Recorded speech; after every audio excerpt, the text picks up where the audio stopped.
آن روز که جان پاک آدم و بدن گفتند درآ، نمی شد ترس وطن. خواندند ملائکه به لحن داوود، در تن درآ، درآ در تن تن. درود به شما تماشابینان عزیز. و از این مثله هایی که برای شما خواندم، شاید شما پی بردید که هسته انسان مرکب از جسم و روح است و در این جسم ما روح تا کجا مقامی دارد و این عنصر تا چه حد در زندگی ما عمل می کند و تا چه حد ما را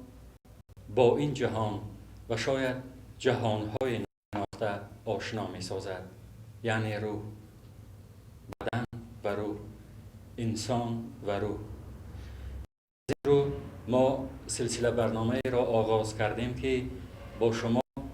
از روح شما صحبت کنیم، ارتباط روح شما و جسم شما را برای شما اطلاع دهیم. بنابر همین در این نخست برنامه ما مهمان دائمی روح شناس محمود کبیری را دعوت نموده ایم که ادامه صحبت از ایشان خواهد بود. خب، من در ابتدای صحبت درباره جایگاه و مقام روح در جسم انسان گفتم و شما بگویید روح یعنی چی و در جسم ما روح تا کجا مقام دارد و هسته ما را تا کجا تأثیر می‌رساند. به نام خداوند نور. روح جزئی از فرمان خدا هست که در قرآن مجید آمده است و این برنامه سازی خداوند متعال است که در جسم انسان جا کرده شده است. اگر عادی‌تر کرده گوییم، هر یک دانه مثلا از گندم یا از دیگر میوه‌جات یا سبزوات جنین دارد و برای همون جنین انکشاف یابد 4 چیز لازم می شود، یعنی آفتاب، آب، هوا و خاک. همین 4 عنصر می توانند که واسطه شوند که جنین انکشاف یابد و جسم همان رستنی نشو و نما یابد و انسان همچنین است. برنامه است روح در وجود انسان که از حساب منبع‌های آتش، هوا، آب و خاک قوت می‌گیرد و بسیاری‌ها روح را در هوا، روح را در آتش گفتند و من فکر می‌کنم که در جهان مادیاتی که ما جسم می‌گوییم زندگی می‌کنیم، روح در آب است، چون که آب یگانه مادیاتی هست که در 4 شکل در جهان سه‌چینکی ما وجود دارد و آب نه رنگ دارد، نه بوی دارد و نه مزه دارد و اساسی هستی را آب تشکیل می‌دهد. در آن جایی که آب هست حیات هست. ما مثلا در بسیار جاها می‌بینیم که آفتاب هست، خاک هست، هوا هست، ولی حیات ارجی هستی ندارد و آب در کجایی که باشد حیات وجود دارد. پس روح برنامه سازی پروردگار عالم در آب هست که حیات ارجی هستی می‌کند. وقتی که روح در جسم انسان هست، سیوم چیز پیدا می شود، یعنی حیات پیدا می شود. حیات این همون شعاع، همون نوری هست که همون عملها و فعالیتی هست که آدم می کند. و سالهای آخر در جهان روح تحقیقات‌های عالمان مردم غرب نشان دادند که برنامه سازی که خداوند کرده است و آن را با واسطه گین میگویند، خرمسامه ها میگویند، آن را کشف کردن، حرفای آن را یافتن و در آن مملکت ها با وقار هم گفتند که ما الفبای حیاتی که خداوند ساخته از آن را هم یافتیم. ولی وقتی که وارد آن شدند دیدند که یک جهان نوی که آخر ندارد پیدا شد در نظر آنها و هزار ساله ها باز لازم است برای انسان که در این ساحه تحقیقات ها برد. برنامه ما اسم خانقاه را دارد و این اسم هم اسم رمزی هست، چون در گذشته صوفیان ما، عارفان ما، آنهایی که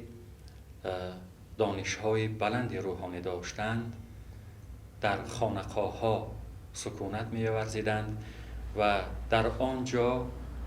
علم خودشان را، شخصیت خودشان را، روح خودشان را کمال می‌بخشیدند. یعنی خانقاه چه جایگاهی است و این مردم چرا آنجا می‌رفتند و این خانقاه و جسم ما تا چه حد به مجاز نزدیکی دارد.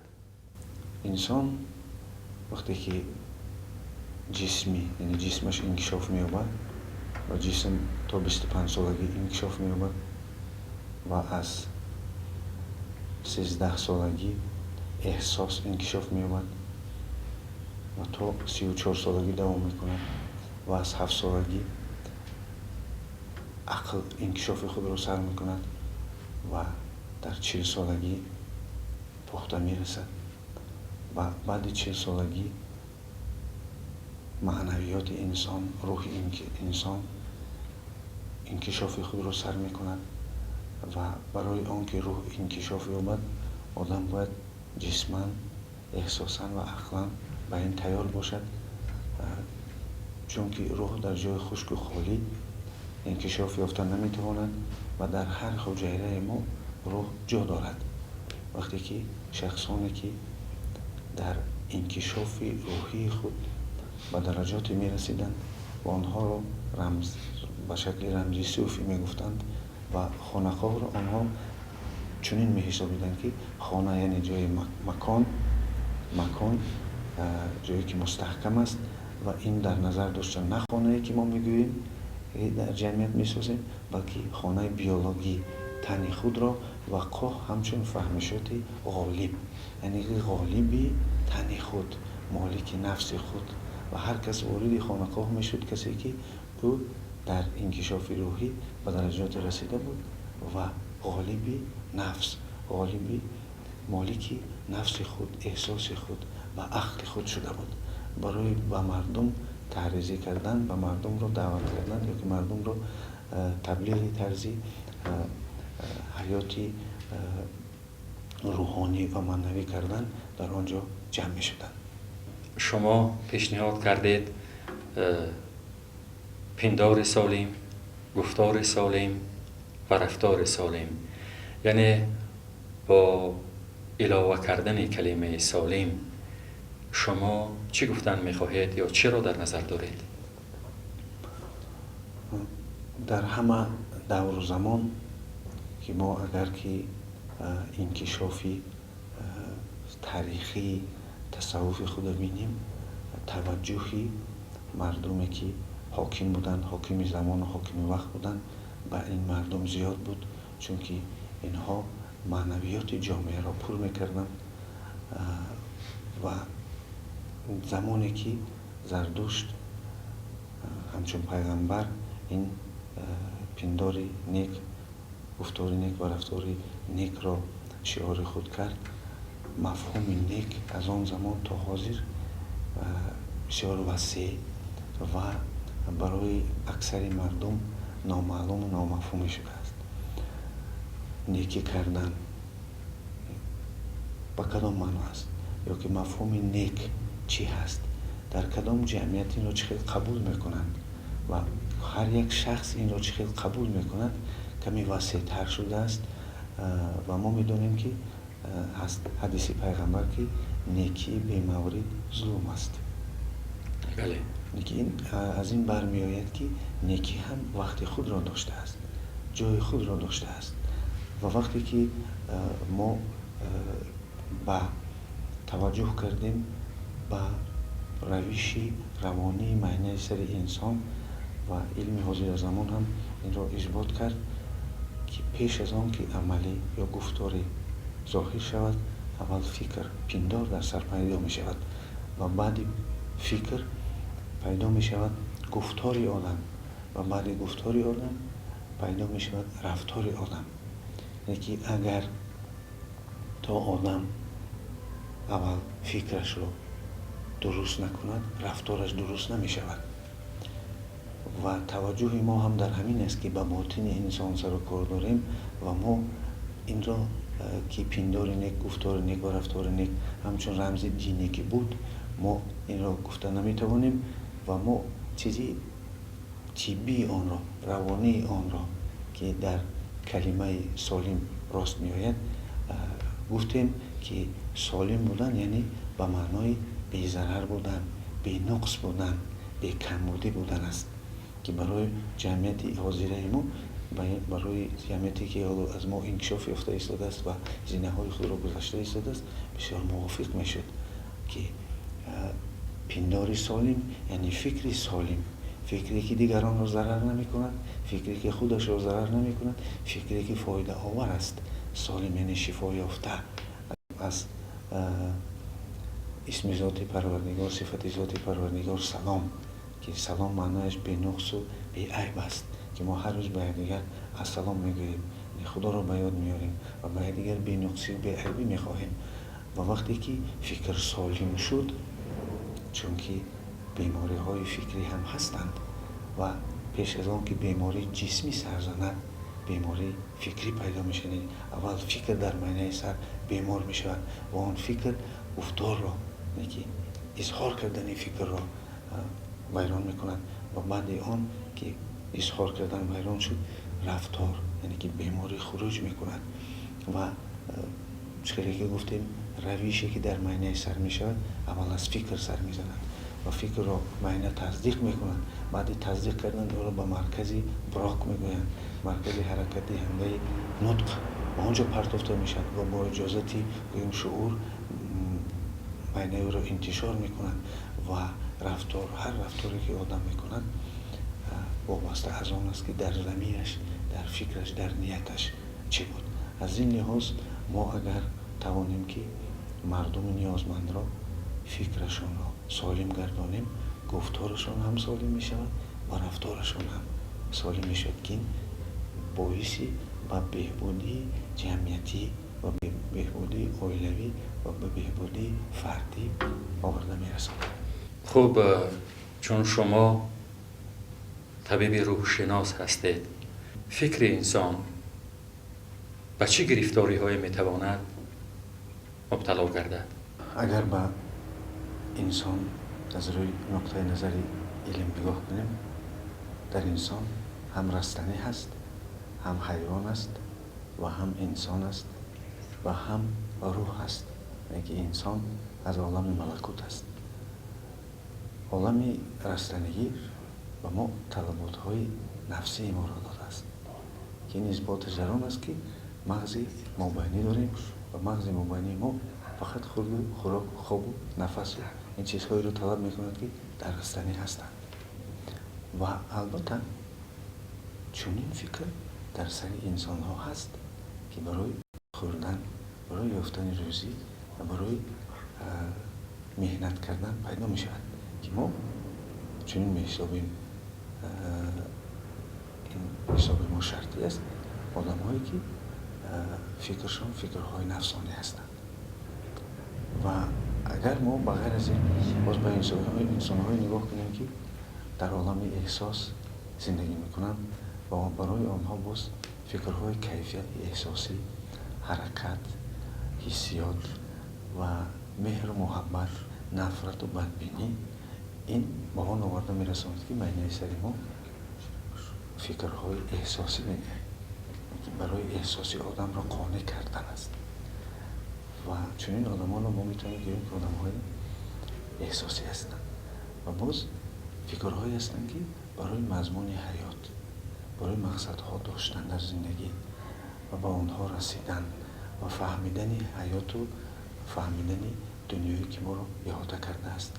قانون و قاعده های آنها را آموختن، شناختن آدمان و هاکذا کارهایی که طلبات علمی را میکنند، اینها را ما میتوانیم بگوییم که آدمان انتلکتوالی زیایی هستند و فکرهایی هستند که بیهوده هستند، فکرهایی هستند که یگان فایده به آدم ندارند و ما اینها را فکرهای نقصاندار و بیمار میگوییم. مثلا بیماری هست که بیماری فکرهای بیزار کننده و این بیماری خوشبختانه تبابت شونده است و فکرهایی هستند که فکرهای عالم معنوی هستند، عالم روح هستند. اینها فکرهای عالی هستند و در حقیقت آدم را به مضمون حیات هستی و رابطه با آن آفریدگاری که ما میدونیم ما را آفرینده است و مناسبت با آن داشتن میآورند. یعنی از این لحاظ فکرها نفسانی، احساسی، عقلی، معنوی و فکرهای بیهوده پوچ می شوند. در حالتی که اگر فکرها بیشتر به عالم نفسانی داده شوند، آدم می تواند که به دست بیارد بسیار چیزهایی که جهان نفس خود را قانع کند و می تواند که جهان احساس خود را قانع کند یا جهان عقلی خود را قانع کند. هر کسی که حالا ما را گوش دارد مثلا بیند که فکرهایش در کدام سمت روانه شدند و فکرهایی که هر روز میبیند در سر و آدم برای آنها شده گپ میزند، فعالیت میکنند و بیند که نتیجه آنها چی است. و فکر اگر با ما کمکی بسیار کند میتواند که فکر ما را بالای ما نگیرد. یعنی آن چیزی که من نمیخواهد ما همان را اجرا میکنیم. در اینجا ما پیشنهاد میکنیم که آدم میتواند مالک فکری خود شود، چون که اگر فکرها بیارن و با پرابلم‌های روزگار گرفتار کنند و فکرهایی که در مناسبت بین آدم‌ها پیدا میشد و خدمت به جنگ و جدال بین یکدیگری آورده میرسانند و فکرهای در این حالت پیدا میشند که چطور یکدیگر را ضرر رسانند یا که مثلا فکرهای عقلی روانه شوند اگر که آدم با چطور کند که مثلا ضرر رساند دیگر کس را و این اگر که عقل کار کند و او را خدمت کند در رساندن ضرر به کسی. تصور کنید که این نقصان‌های فکری هستند و هر یکی که روزی تفکر کند و بیند که آیا فکری او در کدام حالت است و در زینه احساسی و در زینه نفسی و در زینه عقلی یا فکرهای بیهوده هستند. و ما در همین برنامه خانقاه پیشنهادهایی میکنیم که انسان میتواند که فکر خود را صاحب شود. انسان میتواند که فکر خود را سمت دهد و فکر برای انسان خدمت کند، نه آنکه انسان که زیر دستی فکر خود باشد. و ما یک عمر چطوری که استادمان میگفت یک عمر ناز و موز معنی سر را میخریم و مقصد انسان همین است که جهان باطنی خود را مالک شود، در زیر تصرف خود گیرد که فکر یکی از روندهای روانی معنی سر هست و یراق انسان حساب می شود. فکر، کار فکر، ساخت فکر منطق است و بایگری فکر این دانش است که حسابی که دانش میگیرد و کمالات فکر این رسیدن و معنویات بلند هست و هر که به این معنویات بلند رسد و در جهانی معنویات یا در یک چیزی نایل شده است. خب چون شما میگویید که انسان میتواند که مالک فکر خودش باشد، صاحب فکر خودش باشد، یعنی شما موضوع عقل را پیش میگذارید و ما میدونیم که در انسان ها پتانسیلی خیلی بزرگ عقلی وجود دارد. ما از این ذخیره بزرگ چگونه میتوانیم استفاده بریم؟ چگونه میتوانیم که مالک واقعی آن باشیم؟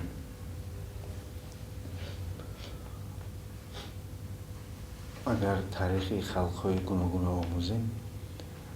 برای ما بس است که رمزی دولتی آنها را بنگریم و رمز دولتی آنها را که بنگریم، ما میفهمیم که در ضمیر آن آدمانی که همین رمز را ساختن چی بوده است و در رمز دولتی ما کتاب هست و بنگریم که خودی درخت انکشاف تاریخی ملت ما و تمدن بشریت انسان‌های عجیب داده است، نابغه‌های عجیب داده است که بشریت از آنها استفاده برده در دیوار انکشاف خود جا داده است. پس از این ما خلاصه می‌بریم که پتانسیل عقلی مردم ما بی‌نهایت زیاد است. متاسفانه در حالت آرامی، در حالت غیر فعال قرار دارد. هر جمعیت انکشاف می آمد و زینه های خود را دارد. زینه های گویم که اقتصادی می گویند یا که اگر رمزی کرده گویم زینه جسمی که شکم را سیر کردن در کار، تن را پوشیدن در کار. بعد آن سر می شود که خوشبختانه جمعیت ما گذشت. زینه احساسی هست. در آن برای آدم کیفیت، سرود، موسیقی های گوناگون، تماشا، زیبایی، این چیزها مثلا زینه احساسی می شود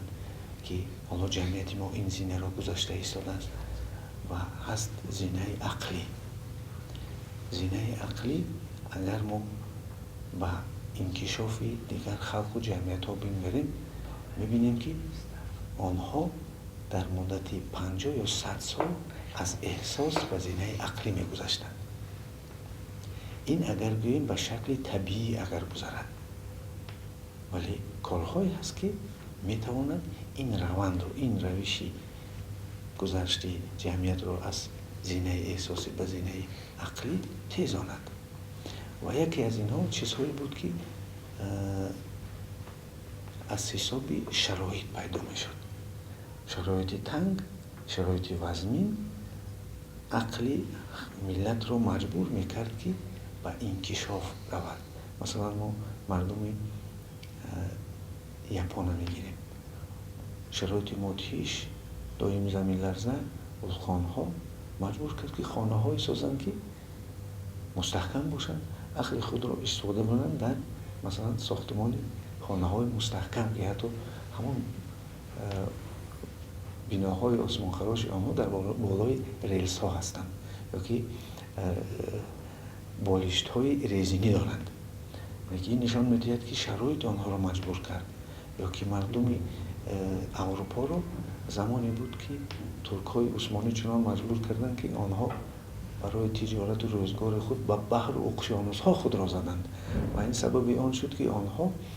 کشتی سازی را ترقی دهند و زمین و همین واسطه زمین‌های نو را کشف کنند. اگر گیریم مردم سیاه‌پوست افریقا، آنها زمستان نداشتند، به خانه نیاز نداشتند و به خوراک نیاز نداشتند، چون که دست خود بالا میکرد و بانانی را میکند و میخورد و این باعث آن شد که عقل آنها انکشاف نمی‌یافت. که شرایط میتواند آدم را تاثیر رساند، ملت را تاثیر رساند که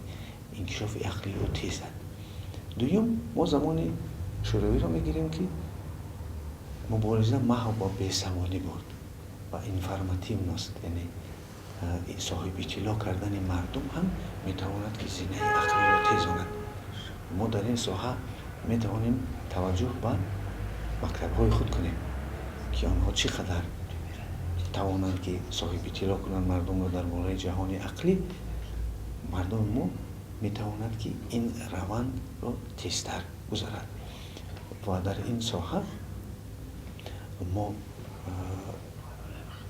نقص مشاهده کردیم که این نتیجه داد.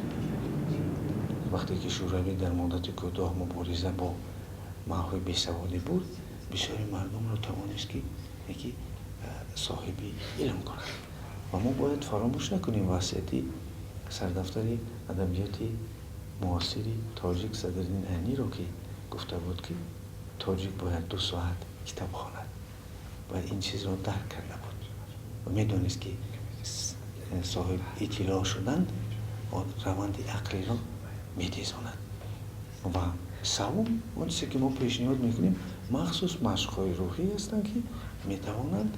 انکشاف عقلی آدم را تیزانند. ما اگر جهانی آناتومی خطی به ساخت معاینه سر نگاه کنیم از 6-7 قبط عبارت است نیرون ها، حجره های معاینه سر و آنها 2-3 تای آن از آدم عادی کار میکنند و دیگرش در حالت غیر فعال قرار دارد و عباره ذخیره های معاینه سر به انتهایند اینجا جان دارد. چون که اگر ما چقدر توانیم که اینفرماسیون یعنی اطلاعات عقلی را در سر جا کنیم و انکشاف دهیم معاینه چپ خود را، ما و آن نایل میشیم که معاینه سر برای کار کردن برآوردن و انکشاف دادن آن حجره‌هایی که در حالت غیر فعالند و این به انتها از چقدر ما جا کنیم اطلاع را همانقدر جا واسطتر میشن و میگویند در دین میگویند که عقل خدا میده. در حقیقت این درست است. عقل را حجمش را فقط خداوند با واسطه گوییم که گن ها معین میکنند. یعنی که آدم